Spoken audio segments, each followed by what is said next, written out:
Owner பொண்டாட்டி இங்க என்ன மாதிரியே ஒரு திருக்காரி. அது உன் அப்பா பண்ண தப்பா இருக்கும்டி. பக்கத்து பண்ணையில இருந்து வந்திருப்பா, போட்டு தள்ளடி. ஏன் இங்க வந்த? என் அப்பா யாருன்னு எனக்கே தெரியாது. என்னடி முறைக்கிற?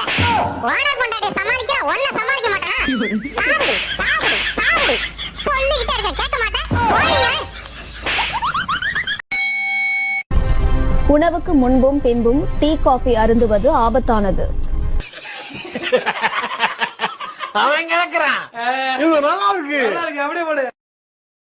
ரெண்டு பேரை வச்சு காப்பாத்த முடியாதுங்க. இவங்களோ யாரு? ரெண்டு பேர் தான் மேடம். ரெண்டு பேர் கிடையாதுங்க. யாரோ ஒருத்தரோட ரெண்டு பேர் தான் மேடம். ரெண்டு பேரோட வாழ முடியாது. உயிரே போனாலும் சரி ரெண்டு பேர் தான். சட்டம் அனுமதிக்காது. பரவாயில்ல, உள்ள போனா கூட பரவாயில்ல, ரெண்டு பேர் தான். என்ன கனவுல திடீர்னு 11 மணிக்கு கக்குன்னு சிரிச்சீங்க? கனவுல அனுஷ்கா வந்துச்சுல. அப்புறம் 12 மணிக்கு விசில் அடிச்சீங்க, கீர்த்தி சுரேஷ் வந்துச்சு. அப்புறம் என்ன 1 மணிக்கு செருப்பு கத்தி ஏறிஞ்சீங்க, திட்டுனீங்க. நீ வந்து நீ சனியை முடிச்சவள. என்னங்க உங்ககிட்ட ஒண்ணு சொல்லணும். இப்போ நான் தனியாள் இல்ல. உன் தங்கச்சி வந்திருக்காளா? எங்க இருக்காளா?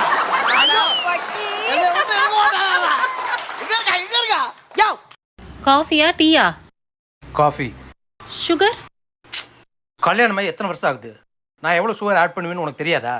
போ. கல்யாணம் எத்தனை வருஷம் ஆகுது? சொல்லுங்க, எத்தனை வருஷம் ஆகுது? உனக்கு எவ்வளவு சேர்க்கணும் தோணுதோ அவ்வளவு சேருமா, ஒன்றும் பிரச்சனை இல்லை, நான் சாப்பிட்டுக்கிறேன். கியூட்டு. நான் கியூட்டு? நான் எப்ப கியூட்டு? நீ எப்பெல்லாம் மியூட்டா இருக்கியோ அப்பெல்லாம் கியூட்டு தான். நீ எப்பவுமே கியூட்டுன்னே. பசிக்குதுடி, போய் சமைக்கலாம்ல. உனக்கு சாதா பூரி வேணுமா, ஸ்பெஷல் பூரி வேணுமா? சாதா பூரினா என்னடி? 2 நாளைக்கு முன்னாடி சுட்டது. அப்போ ஸ்பெஷல் பூரினா? அதுக்கு 2 நாளைக்கு முன்னாடி சுட்டது. எனக்கு பூரியே வேணாண்டி, சப்பாத்தி போடு. சாதா சப்பாத்தியா ஸ்பெஷல் சப்பாத்தியா? ரெண்டுக்கு என்னடி வித்தியாசம்? அதே 2 நாள் தான் வித்தியாசம். இட்லி இல்லனா தோசை ரெடி பண்ணு போ. இட்லி மாவுல தோசை ஊத்தலாமா, தோசை மாவுல இட்லி ஊத்தலாமா? ரெண்டு ஒண்ணு தானடி. பழைய சோத்த வச்சிருக்கா தானே? பச்சை மிளகாயும் சேர்த்து வச்சிருக்கேன். ஏன்டி சமைக்கல? நைட்டு தூக்கமே இல்லடா, வாயில வண்டு பூந்துகிட்டே இருந்துச்சு.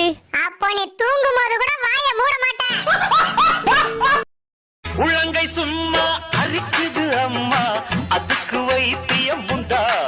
இருக்கு, பாத்திரம்லாம் கொஞ்சம் நிறைய இருக்குது, கொஞ்சம் கழுவி வச்சிரு. ஏய், இந்த வீட்ல தோசை இருக்கு. யோ வாய முடியா, சும்மா லூஸ் மாதிரி பேசிட்டு. காலையில டிஃபன் பண்ணது நானு, தோசை இல்ல பூரி தான் இருக்கு. யோ, ஒரு கோழி நாய் கடிச்சுச்சு. நாய் கடிச்ச கோழியை சாப்பிடலாமா? அவன் எங்கடி கடிச்சான்? கறி திங்க வெறி பிடிச்சு அலையறியா? திங்க கூடாதா? சரியா?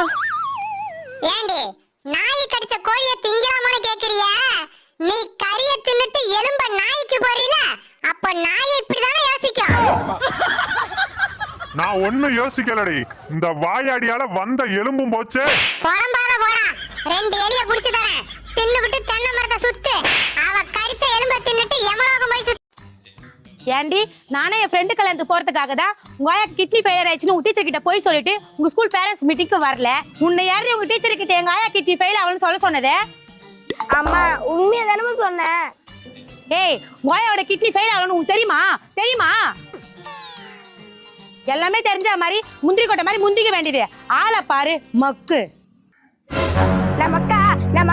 நமக்காமா? ஆமாண்டி, மக்கு சாம்பிராணி. உங்க கிட்னி ஃபெயில் ஆகணும்னு உங்களுக்கு தெரியுமாடி? உங்க கிட்னி ஃபெயில் ஆயிடுச்சு. ஃபெயில் ஆகலமா? ஃபெயில் ஆகலையா? எப்படி சொல்ற? ஆயா ஸ்கூலுக்கு போயிட்டு எக்ஸாம் எழுதிச்சாமா? இல்ல, ஆயாவே ஸ்கூலுக்கு போல, அப்ப எப்படிமா ஆயாவோட கிட்னி மட்டும் ஸ்கூலுக்கு போய் ஃபெயில் ஆயிருக்கும்?